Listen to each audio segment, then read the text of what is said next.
So with the all of the marketing, the news about AI and what's coming out with respect to the industrial sector, and especially the IBM Maximo application suite, invariable people are saying, well, are we even going to need to do things the way we're doing them now? Do we need all of these reports? Do we need this, that, and I'm going to generically say the tools that we use to figure out what we should be doing, when we should be doing it, why should we be doing it?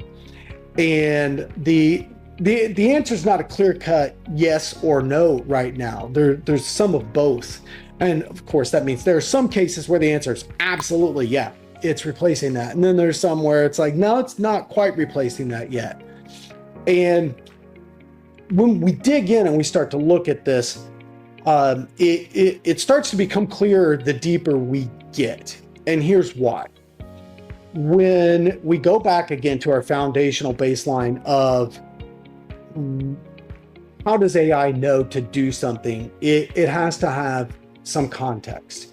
And in the world of maintenance, industrial maintenance, that is based upon the usage of an asset. How did the process engineer define the process that asset is operating within? What is the use case? What is it supposed to be doing right now? With that information, I can start to do a lot of stuff. I can understand, if I'm getting some IoT sensor feeds, I can start to understand if it's operating within the parameters that seem like it would be capable of delivering what's expected. If I know the predecessor and the follow-on assets in that process, I can start to understand how it's probably interacting with them and start to be more predictive about how changes in any of them will react upstream, downstream, the cause and effect. So that's going to be really powerful.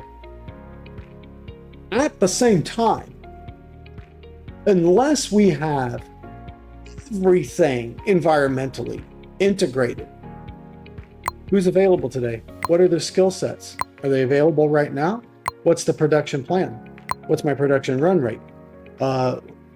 So many variables that occur in the real world that our planners, our schedulers, our supervisors are all naturally keeping in their head as they're addressing these things.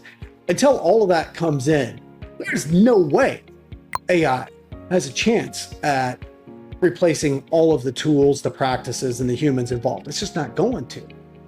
And getting to that point, while some of these are going to be easier than others, getting to that point, that's going to be a while, because there's a whole lot of retrofitting our real world in order to get to that point, not just integrating software. So will it replace those current practices, our tools in the maintenance world? It's going to replace some pretty quick. Yeah. What's that going to cause? That's going to cause us to eat away at the backlog of work that we all have. It's going to cause us to be more efficient in the work that we're doing. It's going to help bring down the cost per unit sold. It's going to produce a lot of benefits. Is it going to eliminate jobs? Probably not. That's unlikely right now. It's just going to help us catch up. That's what it's going to do right now. Help us get better at what we're doing, do a better job when we're doing it, and help us catch up. It'll return some value to the bottom line at the corporate level. That's going to happen. If you have other thoughts on this, you're thinking about other ways that it might impact it, you're wondering, you have a use case scenario that you're like, I wonder if this fits, how would it act here? Reach out. Let's talk about it. It's deep water. Nobody's got all the answers, but the more we talk about it, the more answers we have.